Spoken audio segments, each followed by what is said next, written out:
This episode is brought to you by the free crash course, Creating Neurodiversity-Affirming Schools, happening the week of September 18th. To sign up, look for a link in the show notes.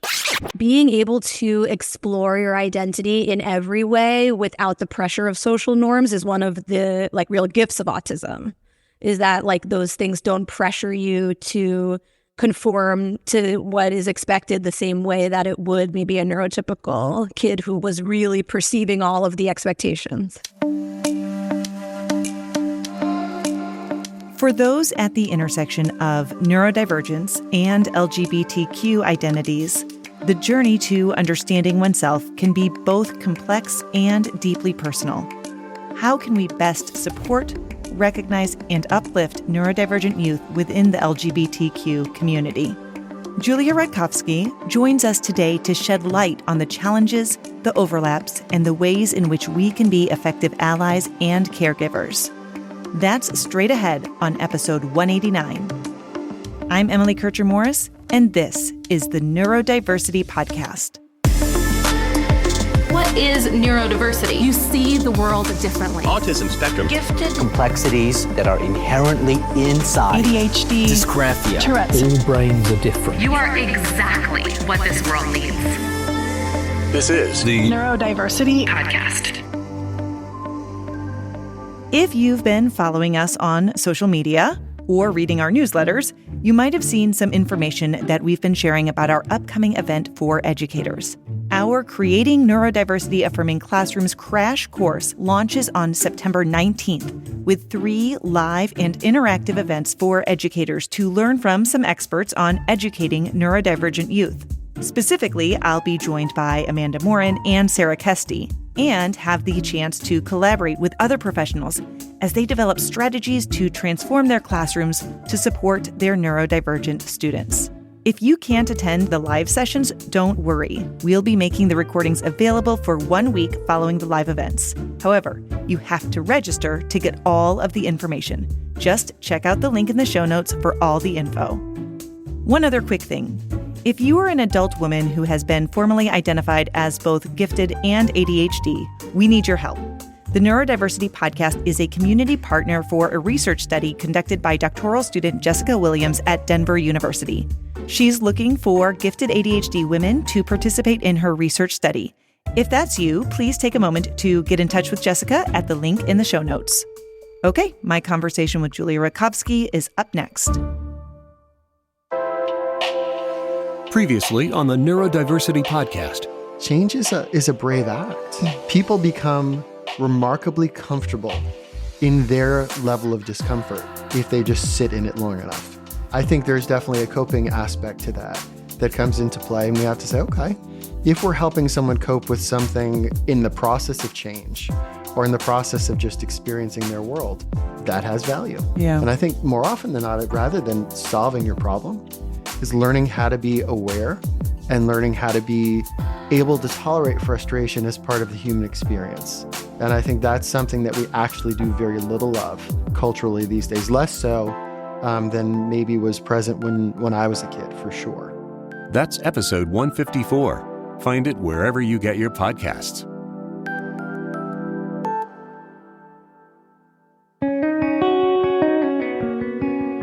Today, I'm excited to welcome Julia Rutkovsky to the podcast. Julia is a clinical social worker who specializes in working with neurodivergent clients, and within that population, specifically neurodivergent youth who are part of the LGBTQ population. Julia, thank you so much for taking the time to talk to me today. Sure, I'm excited. To start off our conversation today, I thought it would be useful to talk a little bit about the intersection of neurodivergence and LGBTQ identities. Can you tell us a little bit about this group of young people and why it is so important for us to recognize that intersectionality? You know, I first started to get interested in the intersectionality between neurodivergence and queerness when I was working in a school that was a neurodivergent school and it had 93% of the student population identified as queer in some way. So that to me seemed well above what would occur in the general population of neurotypical people. So I started to look into it, and there's a couple of different causes for that. Being neurodivergent, a lot of the kids I work with are really comfortable with the idea that they are different. And they're really comfortable with the idea that they need to learn about themselves and figure themselves out and explore their identity in a way that neurotypical kids may not really be doing naturally. So they are exploring their gender and sexuality in a much deeper way because they're just used to exploring their identity in a bigger way. That's fascinating to think about it from that perspective, because they're already perhaps on this journey of self-exploration a little bit differently than some of their peers are. This just becomes part of that for them. Right. And if you're talking about kids who might be gifted and talented, you see it happen even more because the sort of high-level thinking that can be really stimulating to a gifted learner is the same type of high-level thinking that is required to examine your own gender and sexuality. So it can be like really stimulating and interesting to twice exceptional children to be exploring that in a bigger way. There's so much stigma that surrounds both neurodivergence and being a member of the LGBTQ population. And so I'm wondering if there are some specific challenges that they face that we need to be cognizant of when we're either raising or talking to or supporting them, whatever that might be. Yeah, I think that neurodivergent queer kids often experience this like really big sense of like being othered from their community or being othered from where they grow up, the other kids in their school, whatever it might be. And so being able to validate neurodivergent queer kids in who they are and being able to accept them as they are and connect them to like-minded peers can be really important. I think all of the kids that I work with who fit in this population feel so much lighter and so much more affirmed when they're surrounded by other neurodivergent queer kids in some aspect of their week. When we talk about neurodivergent kids, that is such a large umbrella. You mentioned, for example, gifted and twice exceptional. Are there other populations that we see this increased awareness of or experience with or comfort with LGBTQ identities? Particularly in the autistic community, you see it a lot. There is like a much larger number of trans people who were assigned female at birth who are autistic rather than in the general population. And there are sort of a few different reasons that could be.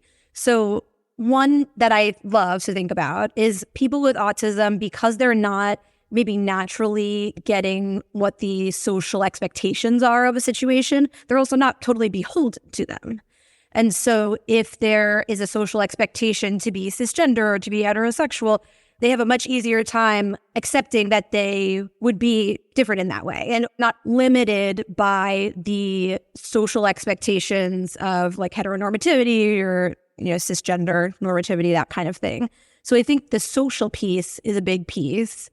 I think there's also been some people who've suggested that because autism historically was more of like a male diagnosis, that females with autism felt the need to explore masculinity in order to make sense of the autism. And so that's why you see people who were assigned female at birth not identifying as female when they are autistic. And I'm not totally sure about that one. There's not been as much research on that. Mm-hmm. But the social piece is really the biggest one, where like if you are not feeling pressured by the social expectations of your environment, you can really actually look at these things and think about what your gender and sexuality might be and explore it a little bit deeper. We actually had a guest on, it was a while back, but they were talking a little bit about this topic. It wasn't the main focus of our conversation. And one of the things that they mentioned that has to do with the overlap of autism and queer, well, especially gender identity, is something related to motor movements and how we actually move our bodies influences how we identify our gender. And because a lot of autistic individuals have different types of motor skills, they may be dyspraxic, for example, or a lot of autistic individuals have Ehlers-Danlos syndrome, which impacts your ligaments and so then how you move. But if you think about it, one of the main ways that we kind of recognize what our gender is how we move and operate in the world. And that might also somehow be an influencing factor, which I found kind of fascinating. And I don't know if that's something that you are familiar with, if you've ever heard of it or not.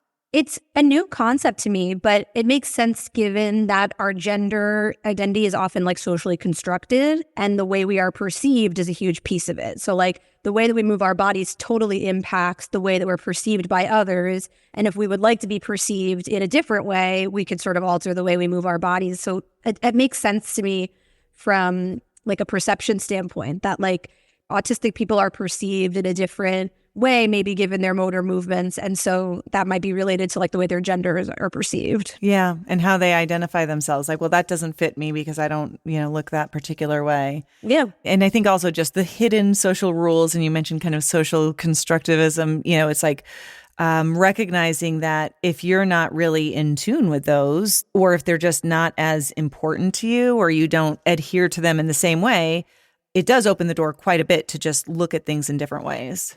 Yeah, I think like being able to explore your identity in every way without the pressure of social norms is one of the like real gifts of autism, is that like those things don't pressure you to conform to what is expected the same way that it would maybe a neurotypical kid who was really perceiving all of the expectations. What about ADHD? Is there any research or anything that talks about queer identities within the ADHD population? Definitely less than in the autistic population, but there has been some.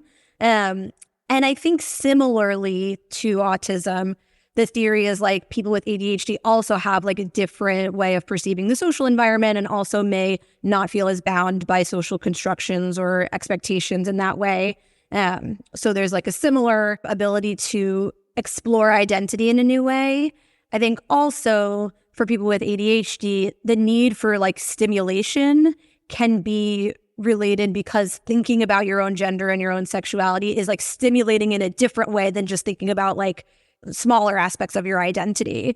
And so often I think kids with ADHD find it more fascinating to explore those areas than maybe their neurotypical peers would. As you're talking about that, I wonder also how that drive for novelty in experiences, kind of that seeking piece. I wonder also sometimes if that also has a little bit of a piece to it as well. Yeah, totally. Like being queer is different and new, and it's also like got a whole community around it with a whole set of social norms and a whole set of language that can be so interesting to kids, with a whole culture behind it that can be so interesting. It is sort of like adding another culture to your life, which for kids who are super stimulated by that type of thing can be so fun and interesting. Yeah. You mentioned earlier about individuals who are identified as cognitively gifted or maybe twice exceptional, and how because the concept is kind of an abstract concept and it might be very advanced for them and they're curious about it, they might seek that out a little bit. Are there any other pieces that you feel like tie in queer identities with recognizing like kind of what is influencing some of those kids who have that high cognitive ability? When I think about kids who have a high cognitive ability or twice exceptional learners, you often get this like precociousness where there are certain pieces of their identity that seem like mature for their age. And I have noticed in my work that a lot of the gifted kids that I work with are exploring their gender and sexuality and questioning their gender and sexuality at a much younger age than their neurotypical peers would. And I think part of it is this like precociousness with the asynchronous development, that they might be really ready for that type of questioning and that type of exploration far before it's introduced to them by a peer. And so then even as they're thinking about their gender and sexuality, even if they eventually do not identify as queer, a lot of them really explore that possibility at a younger age because they're starting to think about their gender and sexuality, and the conversation about it is really about queerness. There's not a whole lot of conversation going on for younger kids about what their gender and sexuality is like. Right. And I think it can also be a good way to find community if you have a cognitively gifted kid who is really the only cognitively gifted kid in their class or in their community, but there are a couple of other queer kids. Like, it's a good way to find peers if you're not going to find them in the neurotypical classroom. Yeah. There are a lot of specific areas that we need to support when it comes to their mental health. Can you talk a little bit about the mental health needs of queer kids who are also neurodivergent? Like, as we know, for neurodivergent kids on the whole, mental health is a huge piece. There's a lot of ways that being neurodivergent can impact your mental health, and it's important to pay attention. For neurodivergent queer kids, what's even more important is finding a therapist who can understand that intersection, because just being understood in that way is therapeutic and can help with some of the mental health stuff that comes up. So, in my private practice, I work with several neurodivergent queer kids, and a lot of them have been sort of bounced from therapist to therapist, finding one who works with queer kids or one who works with neurodivergent kids, one who works with gifted kids. And it's important for a therapist to be able to see all three things and how they interact in order to truly make a child feel validated and understood, which is ultimately the point of mental health counseling and therapy at the start. The Neurodiversity University is presenting a free week-long crash course on creating neurodiversity-affirming schools. The event is happening the week of September 18th and will be conducted by Emily Kircher-Morris. There will be expert guests, including Amanda Morin and Sarah Kesty, and you'll have an opportunity to ask questions, interact with other attendees, and most importantly, take usable ideas back to your classroom. Again, the event is the week of September 18th, and it's free. Just look for a link in the show notes. It's a service of the Neurodiversity University, who, like this podcast, is a division of the Neurodiversity Alliance. Can you talk a little bit more about how clinicians can support anxiety and depression and those types of specific issues that kids might be facing? For neurodivergent kids, I always tend to take a really skills-based approach to anxiety and depression, helping with coping skills, emotion regulation skills, distress tolerance skills. And for kids who are queer, it's the same thing, right? They may have more stress or more discomfort to tolerate throughout the day, given that they've got these more differences. And so getting a toolbox of skills that work for the individual, both in terms of coping with stress, regulating when feeling dysregulated, dealing with challenging people or people's challenging opinions, can be really helpful. So And generally for neurodivergent people, the skills-based approach can feel really accessible because we're able to tailor skills based on the strengths of each person, and not just, not everybody is cut out for taking a deep breath. And I think that's okay. There are lots of other skills that you can teach a child to help them in challenging moments tolerate distress or discomfort or pain. Have you been having conversations with your clients specifically about the state of the world related to how people are understanding and pushing back against queer identities? I have a lot of these conversations with my clients, and I think one of the most interesting and overwhelmingly consistent messages that I get from clients is that among children and adolescents, there is a lot more acceptance of queerness and difference than they feel from adults. When I work with kids who, regardless of if their parents are accepting or not accepting, oftentimes they will report none of the other kids have any reaction to it. It's my teacher, it's my aunt and uncle, it's my pastor, it's whoever else, an adult in my community that would push back against it. And I think that's really an important thing and a beautiful thing, that our younger generation is not pushing back the same way that maybe the older generations are against these things that are totally normal. For a lot of the kids that I work with, meeting me as a queer neurodivergent adult feels really surprising to them. They don't expect that people who are in positions of power, who therapists and teachers and people like that, are going to come out with that type of identity. And so for any of the queer and neurodivergent adults out there, the visibility piece is hugely important. How do you help parents support their kids? Because I'm sure that sometimes, like you mentioned, adults maybe haven't had some of the same experiences. They may want to be supportive, or they may feel really scared about it, or they may just be uncertain, or they may be hearing things from different places in the world about what's okay and what's not. And so what do you tell parents when you're talking to them, and how do you help them through that process on their end? So, there's a couple of different things that I'm always going through with parents. I think the first thing that I'm always going through with parents is, if your child tells you something about their identity, whether it's queer related or not, if you support that, you're sending the message that you support any iteration of your child. And if you do not support them, you're sending the message that there's only certain versions of them that you will accept. And so even if, let's say your child is exploring their gender and they try on different gender identities and they eventually come back and say, actually I'm cisgender, they are still internalizing that you wouldn't accept them if it were different, if you don't accept the versions along the journey. And so I always talk to parents about how it's more important for you to be sending this message that you love and support your child unconditionally and in any iteration at any time, rather than getting into the nitty gritty of like, well, will this impact their life and that impact their life? And especially, most queer people, I think, have had a few different identities that they have felt fit them until they found the right one, or maybe the identity is fluid and it changes from time to time. So as parents, I'm always encouraging them. Even, I get the question a lot from parents like, how do I know my kid is really trans or something like that? Yeah. And the answer is you don't. And only your kid knows that. And if your kid is saying to you that they're transgender, even if someday they are not, by you saying, okay, whoever you are today is who I love, you're showing them that you're unconditionally supporting them, and you're showing them that any version of them is okay. And that will inevitably strengthen relationship regardless of what identity sticks. Yeah. I find it so interesting too, because I think we often shy away from having difficult conversations. It's uncomfortable. We don't know what to say. And so then it leads to avoidance. But I know when I've worked with some of my clients, for example, depending on their age, they have gaps in the information that they have.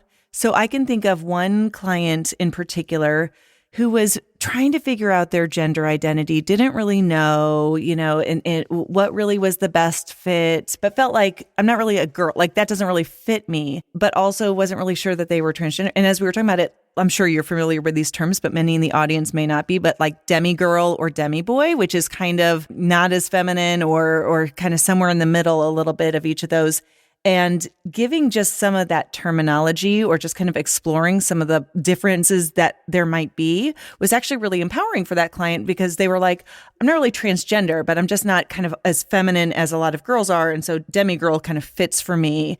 And I think that what we have to remember actually is just having those conversations and being open about those things is one of the best things we can do, because it actually will help our kids figure out who they are. And if we avoid the conversation, they're not always getting good information. Right. And I think for parents, another piece that I focus on a lot that tends to be really helpful is just like basic language in how to discuss gender and sexuality with your child.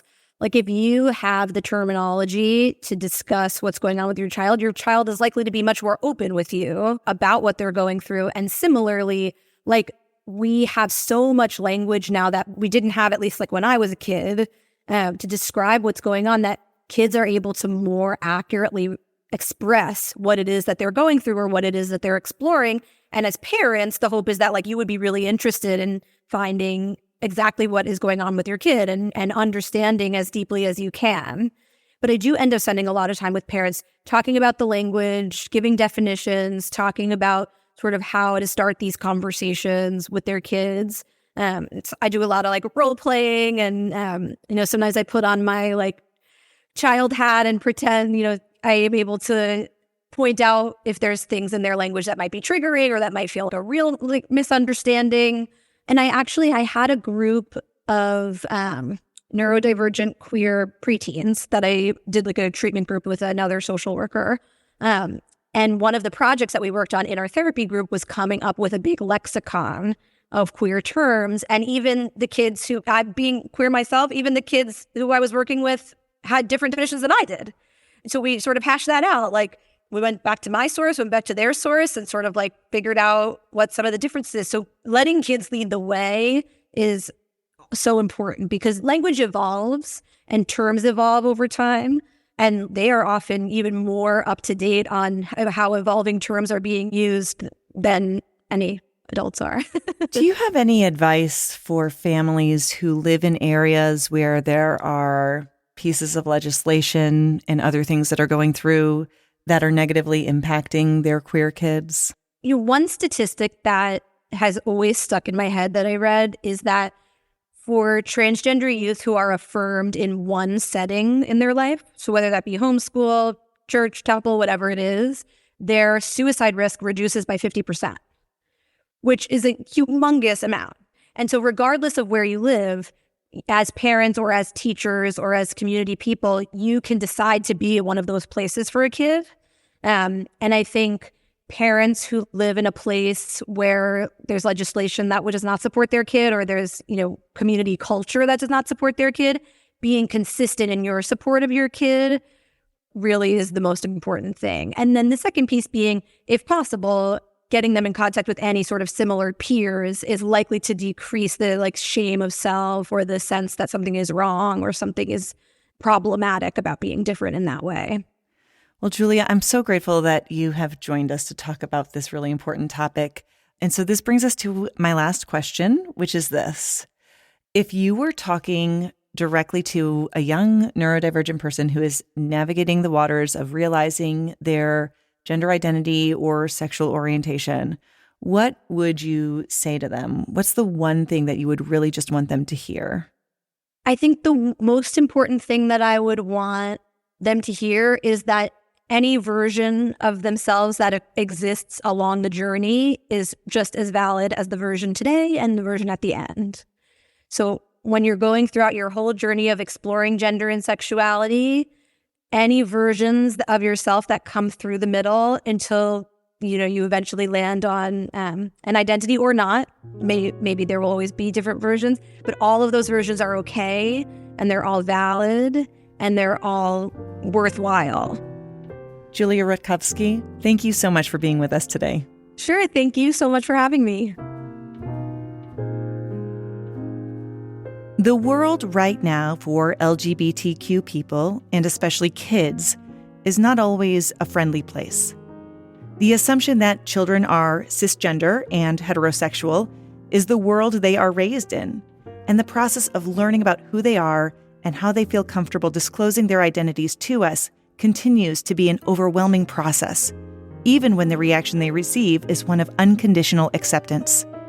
The research shows that neurodivergent people have much higher rates of identities that fall within the LGBTQ population, although some people use their neurodivergence as a reason to deny care, like because a child is autistic, they are then less able to understand their gender identity or sexual orientation, and therefore should have their ability to have those needs recognized and supported superseded, often by individuals who have no knowledge of the person or their needs.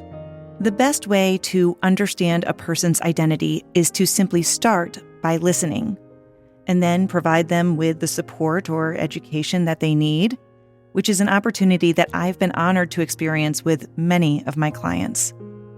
By truly listening, we pave the way for more inclusive and accepting environments for every individual.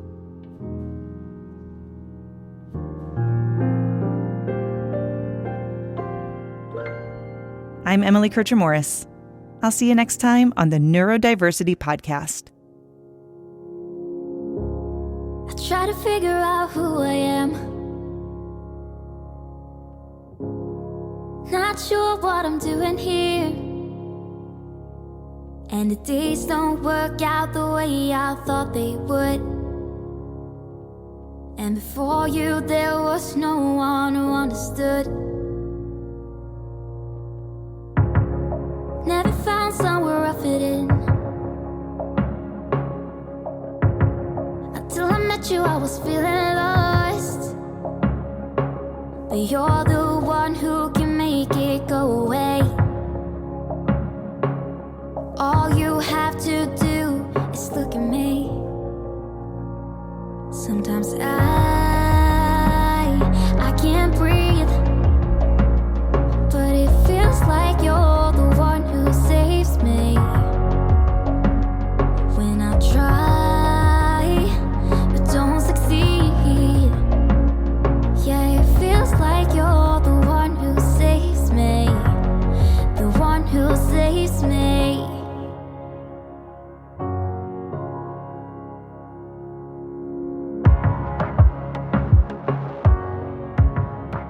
Thanks again to Julia Rutkovsky. There's a link in the show notes to learn more about her work.